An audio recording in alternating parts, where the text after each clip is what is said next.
बुलढाणा लोकसभा मतदारसंघातील महायुतीचे उमेदवार प्रतापराव जाधव यांच्या निवडणूक प्रचारार्थ राज्याचे मुख्यमंत्री एकनाथ शिंदे यांची 14 एप्रिल रोजी बुलढाण्यात आढावा बैठक संपन्न झाली आहे। बुलढाणा लोकसभा मतदारसंघातील महायुतीचे उमेदवार प्रतापराव जाधव यांच्या निवडणूक प्रचारार्थ या सभेचे आयोजन करण्यात आले होते। या प्रसंगी मुख्यमंत्र्यांनी पंतप्रधान नरेंद्र मोदी यांचे हात बळकट करण्यासाठी महायुतीच्या उमेदवारांना निवडून देण्याचे आवाहन पदाधिकाऱ्यांना केले।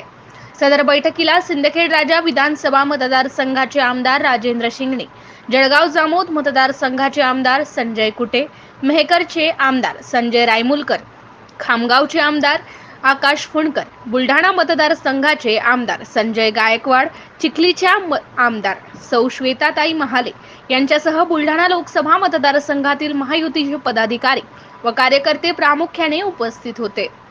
MCN न्यूज मराठी करिता संपादक राजीव वाढेसह रवींद्र शिरस्कार, बुलढाणा। 26 तारखेला चांगल्या प्रकारे निवडून द्यायचा एवढी विनंती करताना थांबतो। जय हिंद, जय महाराष्ट्र। असे आमदार डॉक्टर राजेंद्र शिंगणे साहेब यांनी यानंतर मार्गदर्शन करावं असं मी त्यांना विनंती करतो।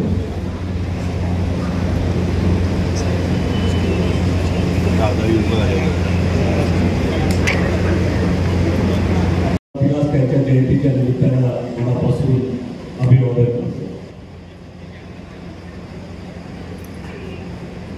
छत्रपती शिवाजी महाराज, छत्रपती शाहू महाराज, महात्मा ज्योतिबा फुले, सावित्रीबाई फुले, अण्णाभाऊ साठे, अहिल्याबाई होळकर या सर्व महामानवांना सुद्धा मी मनापासून अभिवादन करतो। आज साठे साहेब, माननीय सावळे साहेब, माननीय विजयराजे शिंदे व्यासपीठावर उपस्थित राष्ट्रवादीचे काँग्रेसचे अध्यक्ष ॲडव्होकेट राजेजी काजी, भारतीय जनता पक्षाचे डॉक्टर मांडे साहेब, सर्व भारतीय जनता पक्ष, शिवसेना, राष्ट्रवादी काँग्रेस पक्षाचे व्यासपीठावर उपस्थित असलेले सर्व सहकारी,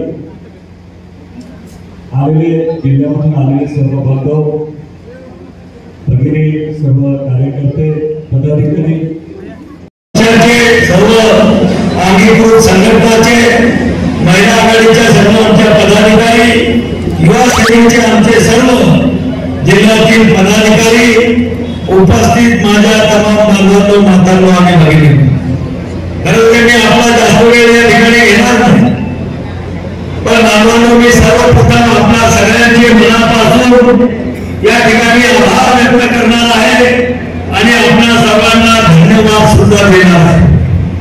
ते यासाठी की मागच्या 3 निवडणुकीमध्ये आपण सर्वांनी अतिशय मेहनत घेऊन 3 निवडणुकीमध्ये आपण मला बुलढाणा जिल्ह्याचा खासदार म्हणून विजय केलं आणि दिल्लीच्या लोकसभेमध्ये आपला प्रतिनिधी म्हणून त्या ठिकाणी पाठवलं। अनेक आरोप केले जात आहेत की खासदारांनी काय केलं आणि म्हणून तो लोकांना सांगतो की मी वादीचा साथ तयार करतो आणि लोकांची नजर भूल करून तो वादीचा साथ दाखवतो, कागदाच्या नोटा तयार करून दाखवतो, लोक टाळ्या वाजवतात आणि कार्यक्रम संपला की स्वतःच कटोरं काढतो आणि लोकांच्या पुढे भीक मागतो की मला एक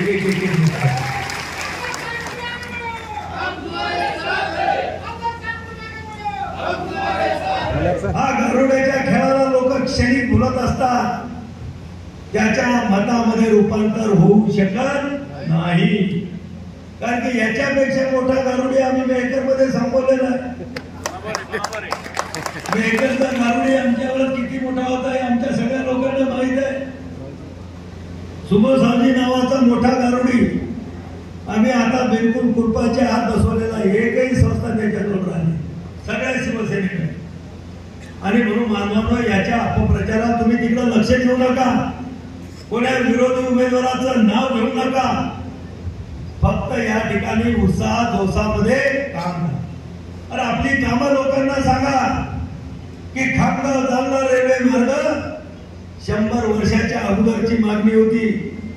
सतत 15 वर्ष आम्ही प्रयत्न केले, अनेक तांत्रिक अडचणी दूर केल्या आणि आज केंद्र आणि राज्यानं आपला 50% हिस्सा त्या ठिकाणी बजेट अधिवेशनामध्ये आणि कॅबिनेटची बैठक घेऊन महाराष्ट्र शासनानं कॅबिनेटमध्ये सुद्धा माननीय मुख्यमंत्री एकनाथराव शिंदे साहेब, आदरणीय फडणवीस साहेब, आदरणीय अजितदादा यांनी कॅबिनेटमध्ये मंजूर करून केंद्राला पत्र दिलं की आता कामाला सुरुवात करायला हवी. दुसरा एक रेल्वे मार्ग जळगाव संग्रामपूर मधून जाणारा सोडून कामं किती आहेत आपल्याजवळ सांगण्यासाठी. ही मोठमोठी हजारो कोटी रुपयाची कामं आज केंद्राच्या माध्यमातून होत आहे. जल जीवन मिशनचे कामं आज प्रत्येक गावामध्ये सुरू आहे, शुद्ध पिण्याचं पाणी. आणि म्हणून आपल्याला आपली कामं सांगा, पुढे विरोधकाचं नाव त्या ठिकाणी घेऊ नका. मानवानो, अशी अपेक्षा आहे. आज या निवडणुकीच्या प्रचाराच्या बाबतीमध्ये मुद्दे सांगितले गेले. आपल्याला निवडणुकीचे मुद्दे आता सांगण्याची गरज आहे. फक्त जे तुम्ही बोललात तो विषय बरोबर आहे. कार्यकर्ते आपले शांत आहे. शांत म्हणजे ते काम करत असं नाहीये, पण आपण जे बघतोय त्यांना असं वाटतं की शिकाली आहे. पण तुम्हाला सांगतो, आमच्याकडे चिमणराव पाटील आमदार होते, ही अशीच शांत होती. फक्त 147 मतांसाठी सीट पडली. त्यामुळे कार्यकर्त्यांना माझी विनंती आहे की शांत बसून चालणार नाही. तंबू भी लगा देंगे तो लगा देंगे धूमधाम से, और बम्बू भी लगा देंगे तो लगा देंगे धूमधाम से, और भगवा भी लहरा देंगे तो लहरा देंगे धूमधाम से. दमदम में दम नहीं, खैर करो जान की. दमदम में दम नहीं, खैर करो जान की. पर्दा तो उठाकर देखो, तलवार खड़ी है भाजप सेना की. आणि आज माझ्या मर्द बाळांनो, माझ्या शिवसैनिक बांधवांनो, मी या ठिकाणी विनंती करण्यासाठी आलोय की पाकिस्तान आणि हिंदुस्थान या गोष्टी काही लोक करत असतात नेहमी. इथल्या मुसलमानांच्या डोक्यामध्ये जो भ्रम टाकलाय की शिवसेना, भारतीय जनता पार्टी वाले हे मुसलमानांच्या विरोधात आहे. बाळासाहेब ठाकरे नेहमी सांगायचे की भारतामध्ये पाऊस पडत असेल आणि पाकिस्तानमध्ये छत्री उडत असेल, त्याच्या विरोधात आम्ही आहोत. इस देश में रहना होगा तो वंदे मातरम कहना होगा, हे शिवसेना प्रमुखांचं म्हणणं होतं. आणि तेच म्हणणं आदरणीय नरेंद्र मोदी साहेबांचं आहे.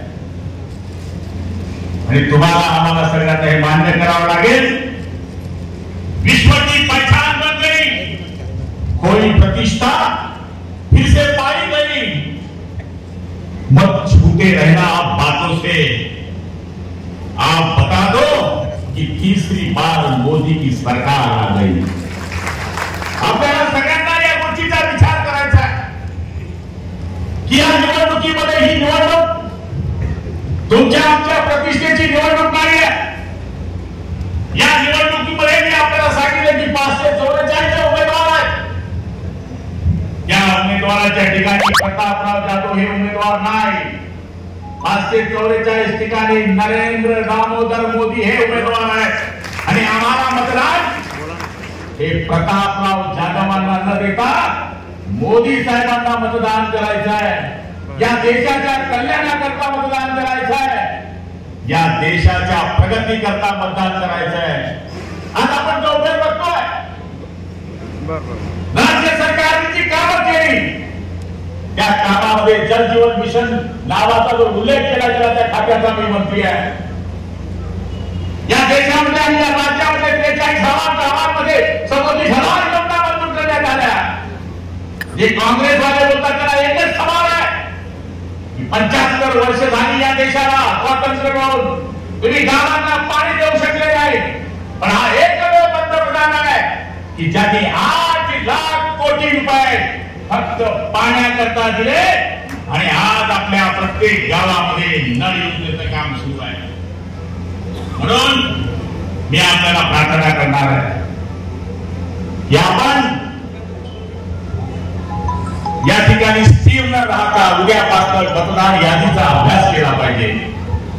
कोण माणूस गावाला गेलाय, कोण माणूस गावाकडून आणता येतो, कोणाच्या घरी लढलाय, कोण माणूस आला गेलाय, कोण माणूस मतदानाला जाऊ शकत नाही, याची शॉर्ट लिस्ट करण्याची प्रतापरावजी फार मोठी गरज आहे. अपंग माणसं आहे, वृद्ध माणसं आहे, उन्हाळ्याचे दिवस आहे, लग्नाचे दिवस आहे, त्यांना माझं मत दिलं तर काही फरक पडत नाही, नाही दिलं तरी काही फरक पडत नाही, असा जो लोकांमध्ये चुकीचा गैरसमज आहे तो कार्यकर्त्यांनी ठेवला पाहिजे. जो बूथवर मतदान येईल त्या पक्षाचं मताधिक्य 100% वाढतं आणि मतदान करण्यामध्ये आपली बरोबरी कोणी करू शकत नाही. त्याच्याकरता आपल्याला सगळ्यांना नियोजन करावं लागणार आहे. राज्यघटनेचे शिल्पकार महामानव भारतरत्न डॉक्टर बाबासाहेबांना विनम्र अभिवादन करतो. आज त्यांची जयंती आहे आणि आपल्याकडे अजून एक फेमस काय लोणारचं सरोवर आहे, जागतिक दर्जाचं, आणि ही आपल्या मतदारसंघाची ओळख आहे. आणि आजच्या या महायुतीच्या मेळाव्याला उपस्थित सर्व महायुतीचे पदाधिकारी, म्हणजे सहकारी मंत्री गुलाबराव पाटील, प्रतापराव जाधव आपले खासदार युतीचे उमेदवार, माजी मंत्री राजेंद्र शिंदे, आमदार संजय कुटे, आमदार संजय गायकवाड, आमदार संजय रायमुलकर, आमदार आकाश कोणकर, आमदार आपल्या श्वेताताई महाले, विजयराज शिंदे, तुकाराम कायंदे, शशिकांत खेडेकर, दत्तराव सावळे, विठ्ठलराव लोखंडकर, मुसा गंधी, सगळ्यांनी नाव नाही घेतले.